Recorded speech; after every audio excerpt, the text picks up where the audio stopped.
We're with Natsuko Ohama today, the new kid on the block of Forever Night.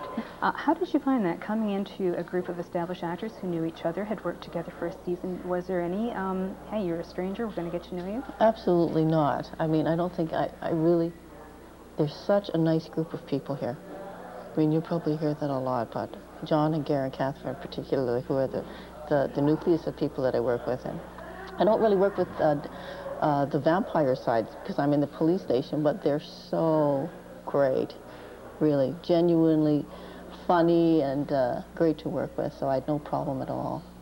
Yeah, there are many stories about what a wonderful set and crew and cast they are to work with. It's true. Everyone wants to know, is I know, it it's really disgusting. true? I know, it's so There's disgusting. No dish, you think, no oh, dirt. please, could I have a tantrum or something? Nothing. I mean, it's just fun.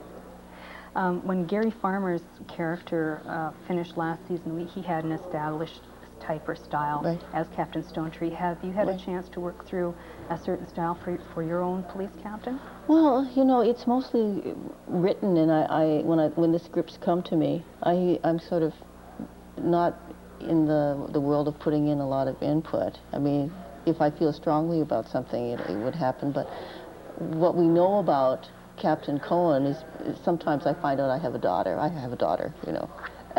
I know what my name is, and there's a certain strength that she has, and a toughness. So that's there, but the character's still in development, I think. And that sort of comes up as little surprises to me as I get the new scripts. Forever Night seems to be making an effort to give women strong and rather non-traditional roles, police captain, a coroner. Yeah. Is this pleasing generally as a female actress, as opposed to... Yeah, without question, I think. You know, for me to play this kind of role is very unusual in television, absolutely. And I think that's one of the things about the name Captain Cohen. You know, it's very mysterious. What is her background? Is it married? Was she adopted? Where does she come from? Because obviously... Yeah, people are very entertained by the fact that Amanda Cohen denotes a certain background, and yet you're very obviously Oriental. Right, right. People are wondering, where does she come from? Yeah, and that was sort of my idea, and Jim Perry, the producers, we'll see what happens with it. I have like a sort of a top 10 list of the reasons why. Maybe we should talk to the fans and say, you know, you could give us your ideas on what that is. But the fact that that exists is unusual in television and in film, because usually an Asian character is going to be in a certain kind of type. And so in that way, the show has really, really broken a lot of boundaries.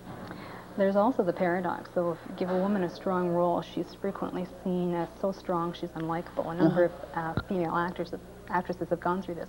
Do you find so far that Amanda Cohen is playing sympathetically and everyone enjoys her? I have no idea. I have no idea. The show has just started with me in it. I think there's been about a couple of episodes shown.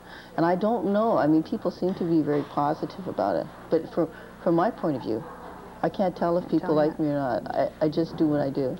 You have to get out to some of the conventions because the fans for Forever Night are very knowledgeable. They speak a great deal about characters, and they would give you some wonderful feedback, I'm sure. Oh, I'd love to hear that. Yeah, I would.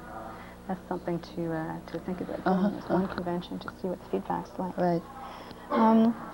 Something about Captain Stonetree, your predecessor, he seemed to never notice, who knows why, that he had a very strange detective. Right. This was an odd detective with a lot of quirks and idiosyncrasies. Is Amanda noticing anything about this one particular detective? She does notice things, but they're always cleverly coming up with some kind of explanation for what it is. And I think that she carries with her a certain kind of puzzlement to some of these. There's like there is a mystery about this guy, absolutely, but there's also a mystery about Skanky. Like, why is he the way he is? And I kind of attribute it to their personal idiosyncrasies, which I allow them to have. Which is very generous of you, Captain. Yes, it is. Yes, it is. You have quite a varied background in acting and some very strong pieces behind you. We were talking about this before. Do you find that doing a television with a television series with a fantasy type flavor to it is more of a fluff piece compared to other things you've done? I don't find it that way. But when you're working on a series like that, it's very grueling to do. I mean, every week, this show is shot, 6 or 7 days an episode. So you're there constantly. It's like learning an entire play. It's an hour show. It's a lot of work to do. So it's never fluff from that point of view. Right. It's physically demanding. I mean, I don't know how Garrett and John and they do it. It's really a lot of work. And the character for myself is it's not expanded yet in terms of a lot of things, but she's tough, she's smart, she's incisive. So to me, that's not fluffy at all. And I love the whole romantic fantasy side of Forever Night. So the content then is everything it should be as far as your... As far as I'm concerned, with a television show, absolutely. I think it's really, really good. We were talking also earlier about one of your abilities. You're a voice teacher. Yes, I am. Now, that wouldn't include silly accents, would it?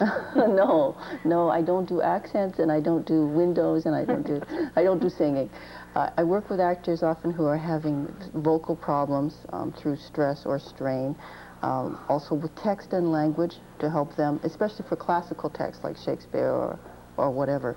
Often because the language is so dense, we move away from it, and so we get it back into the body. It's kind of technical language, but there it is.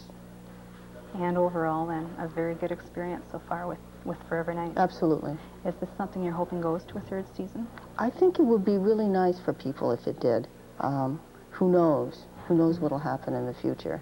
But it seems to have a very strong following of people, and because I'm in it, a lot of my friends are watching the show, and who've never seen it before, because it comes on at this very late hour, and they think it's great. So I hope it does go again. We hope it does as well. Thank you very much, Natsuko. Thank you.